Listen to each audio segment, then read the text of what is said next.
Hi everyone. So welcome to our channel Countryside HP Exam.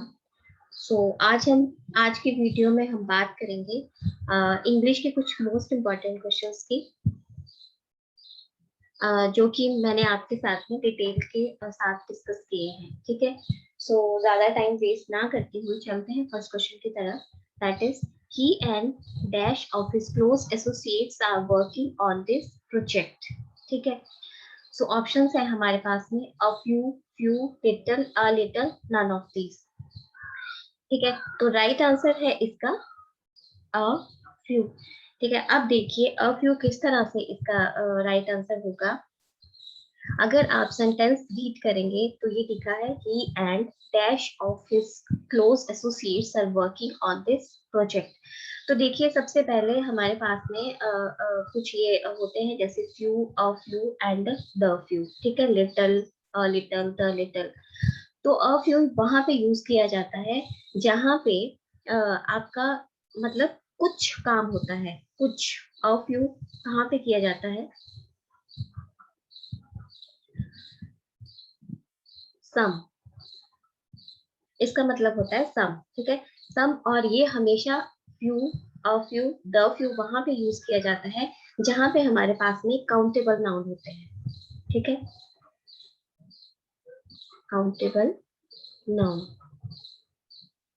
Countable noun के साथ में a few, the few और few use किए जाते हैं। ठीक है, और जो फ्यू है, अकेला फ्यू जो होता है उसका मतलब होता है मीन्स ना के बराबर।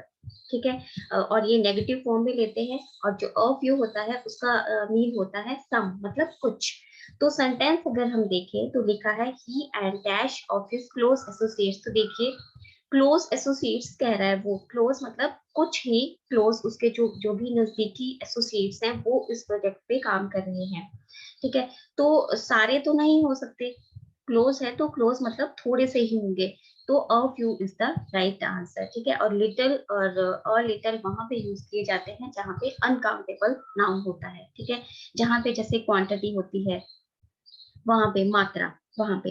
और few, a few, the few वहां पे जहाँ पे काउंटेबल नाउन होता है। ठीक है, जिसको हम गिन सकते हैं। तो चलिए नेक्स्ट क्वेश्चन की तरफ चलते हैं। That is Harshita was chosen to lead dash team of players। ठीक है, तो हमारे पास में ऑप्शन है them, the, their, those and none of these। ठीक है, Harshita was chosen to lead team of players dash है यहाँ पे। तो टीम ऑफ प्लेयर्स क्या होता है? टीम ऑफ प्लेयर्स एक मीन्स आपका प्रॉपर नाउन है। किस तरह से? एक स्पेसिफिक हमारे पास में दिया हुआ है टीम ऑफ प्लेयर्स। तो टीम ऑफ प्लेयर्स क्या करता है? ये करता है जैसे contribute to their group in order to complete task and meet goals. तो यहाँ पे राइट आंसर जो होगा हमारा वो होगा द। ये आर्टिकल का क्वेश्चन दिया हुआ है। ठीक है, तो टीम ऑफ प्लेयर जो है, जो पर्टिकुलर नाउन या फिर प्रॉपर नाउन जहाँ पे लगते हैं वहां पे हम द का यूज करते हैं। ठीक है, सो नेक्स्ट है despite having dash degrees he is yet to find a good job। So option है हमारे पास में the MBA, a MBA, an MBA, their MBA and none of these. So guys यहाँ पे राइट आंसर क्या हो सकता है? यहाँ पे हमारा राइट आंसर आएगा एन एमबीए। ठीक है, वो किस तरह से आएगा? एमबीए मतलब देखिए यहाँ पे कॉन्सेप्ट समझिए। यहाँ पे जो हमारे आर्टिकल होते हैं वो हमेशा साउंड से रिलेटेड होते हैं, उनको हम साउंड देखकर ही लगाते हैं। ठीक है, तो एम जो है उसकी जो साउंड है वो क्या आ रही है? नेचुरली ए आ रही है। ठीक है, तो इसके साथ में हम हमेशा एन का यूज करेंगे। बट अगर मैं आपको ये कहूँ कि इसका फुल फॉर्म लगाकर इसका बताइए, जैसे एमबीए की अगर फुल फॉर्म में लेकर चलती हूँ तो क्या होता है? Master of business administration.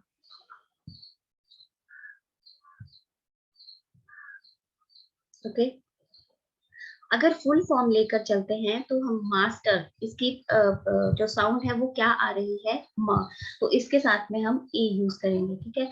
But यहाँ पे हमारे पास में एब्रीविएशन है दैट इज MBA, तो इसके साथ में हम एन का यूज करेंगे। और इसी तरह से जैसे MLA है तो MLA, अगर हम शॉर्ट फॉर्म में लिखेंगे ऐसे MLA, तो हम एन का यूज करेंगे, ठीक है। अगर हम इसको इसी एब्रीविएशन को फुल फॉर्म में लिखेंगे, मेंबर ऑफ लेजिस्लेटिव असेंबली, तो हम इसको ए के साथ मतलब ए यूज करेंगे इसके साथ, okay. So move on our next question, that is neither of the two dash the task, ठीक है। सो ऑप्शन है have finished, has finished, had been finished, has finished and none of these। So right answer क्या हो सकता है इसका? Right answer है इसका हैज फिनिश्ड। तो देखिए, एक तो ये नीदर, ईदर, एनी, ईच, ये जितने भी आपके प्रोनाउन होते हैं ये डिस्ट्रीब्यूटेड प्रोनाउन के तौर पे हम इनको लेते हैं। और नीदर, नीदर का मतलब होता है, नीदर और ईदर जो भी होते हैं उनका मतलब होता है टू पर्सन, ठीक है, टू पर्सन और थिंग। तो नीदर का मतलब हुआ दोनों में से कोई भी नहीं, ठीक है। तो नीदर का यूज जो होता है वो होता है, यहाँ पे जो हेल्पिंग वर्ब इनके साथ में लगाया जाता है वो always always singular helping verb लगाते हैं हम, सिंगुलर हेल्पिंग वर्ब लगाया जाता है, ठीक है। तो यहाँ पे इसीलिए यहाँ पे आएगा neither of the two has finished the task, ठीक है। यहाँ पे है तो टू, बट हम लोग इस वाले नीदर को देखेंगे, मतलब दोनों में से किसी ने भी अपना टास्क फिनिश नहीं किया, ठीक है। सो यहाँ पे हमेशा सिंगुलर हेल्पिंग वर्ब का यूज किया जाएगा। नेक्स्ट है I came across dash strange looking people there, ठीक है। तो ऑप्शन है हमारे पास में several, much, little, any, none of these. So right answer is, right answer क्या हो सकता है इसका? राइट आंसर होगा इसका सेवरल, ठीक है। सो सेवरल किस तरह से होगा? ये होगा यहाँ इस, अगर हम यहाँ पे देखेंगे तो पीपल है, ठीक है। सो यहाँ पे सेंटेंस है हमारे पास में I came across several strange looking people there. People मतलब बहुत सारे लोग हैं, तो इसलिए सेवरल का यूज किया गया है। सो नेक्स्ट है, next question is I felt uncomfortable because the room had dash people. ये भी वैसा ही क्वेश्चन है। तो यहाँ पे ऑप्शन है too few, too little, too much, too many, none of these, ठीक है। सो राइट आंसर क्या हो सकता है? यहाँ पे भी अगर हम पीपल को देख रहे हैं, यहाँ पे पीपल मतलब I felt uncomfortable because the room had dash people, तो यहाँ पे जो राइट ऑप्शन है वो होगा too many, right. So next question is, an anonymous hacker group claims to have hacked the database of taxi aggregator Ola, has said it has access to sensitive information. So options are who, that, whom, why and none of these. Anonymous means unknown, ठीक है। तो यहाँ पे अगर sentence अगर read करोगे तो ये लिखा है एन एनोनिमस हैकर ग्रुप, मतलब एक अननोन हैकर ग्रुप।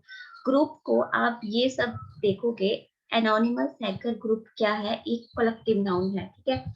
तो जहाँ पे कलेक्टिव नाउन आता है उसके साथ में जो आपका रिलेटिव प्रोनाउन है, हमारे पास में ये रिलेटिव प्रोनाउन दे के रखे हुए हैं, या फिर कोई भी मतलब हेल्पिंग वर्ब हो तो वो सिंगुलर में आता है, ठीक है। तो यहाँ पे लिखा है an anonymous hacker group that claims to have hacked the database of taxi aggregator Ola has said it has access to sensitive information। तो राइट आंसर आएगा यहाँ पे that, ठीक है। सो एथ क्वेश्चन है any of them that stolen my purse। ये बहुत अच्छा क्वेश्चन है, एक क्वेश्चन ध्यान से देखिएगा। सो इसका राइट ऑप्शन जो पहले देख लेते हैं हम, वो है हैज। देखिए यहाँ पे आपके पास में है देम, ठीक है, और यहाँ पे दिया गया है एनी। तो गाइस ये जो होते हैं ये प्रोनाउन के बेस पे लेते हैं, और प्रोनाउन का एक काइंड है जिसको हम डिस्ट्रीब्यूटिव प्रोनाउन कहते हैं, और इसमें से आपको बहुत सारे क्वेश्चन आते हैं इंग्लिश में बेसिक इंग्लिश जो भी होती है, जो भी कॉम्पिटिटिव एग्जाम्स हैं। तो एनी क्या होता है, एनी का यूज हम वहां पे करते हैं। एनी का यूज कहाँ पे किया जाता है, एनी का यूज वहां पे करते हैं जहां पे दो से ज्यादा लोगों के बारे में बात की जाती है। ठीक है, दो से ज्यादा लोगों के बारे में जहाँ पे बात की जाती है वहां पे हम एनी का यूज करते हैं। ठीक है, और जहाँ पे एनी, ईच, नन इस तरह के अगर हमारे पास में प्रोनाउन होते हैं तो वहां पे हमेशा हम जो वर्ब की फॉर्म है वो सिंगुलर यूज करते हैं। ठीक है, इस चीज को नहीं देखेंगे हम, एनी ऑफ देम मतलब उनमें से किसी एक ने। ठीक है, उनमें से किसी एक ने मेरा पर्स चुराया।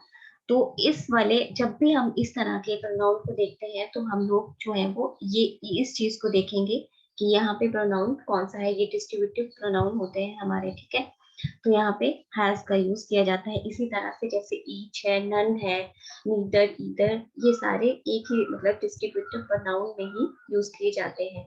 राइट, सो नेक्स्ट क्वेश्चन है, she is as faster as dash. ठीक है, तो देखिए जब भी हम किसी चीज में मतलब प्रोनाउन में जब हम कंपैरिजन करते हैं, ये कंपैरिजन किया गया है। पहले इसका राइट आंसर देख लेते हैं, वो है आई।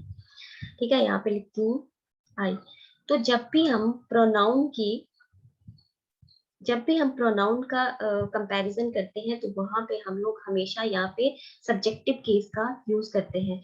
ये प्रोनाउन की काइंड्स होती हैं 9 काइंड्स। ठीक है, और ये फर्स्ट वाला आपका काउंट है पर्सनल प्रोनाउन में यूज किए जाते हैं हमारे subjective case, objective case, nominative case, इस तरह से। ठीक है, तो ये पर्सनल प्रोनाउन में सारी बातें जो है वो क्लियर होती हैं इंग्लिश में।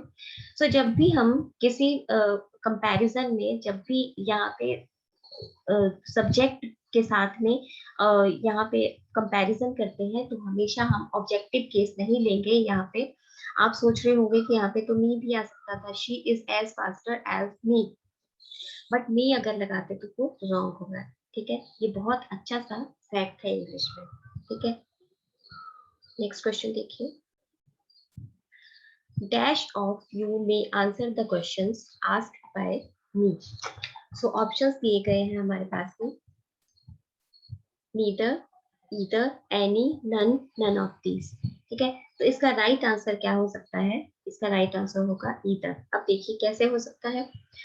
पिछले क्वेश्चन में मैंने आपको नीदर का क्वेश्चन लिया था, उसमें मैंने आपको बताया था कि हम नीदर और ईदर का यूज जो है वो ओनली टू पर्संस और थिंग्स के लिए करते हैं। ठीक है, तो यहाँ पे नीदर मतलब दोनों में से कोई भी नहीं, और ईदर मतलब दो में से कोई एक, या तो तुम या तो तुम।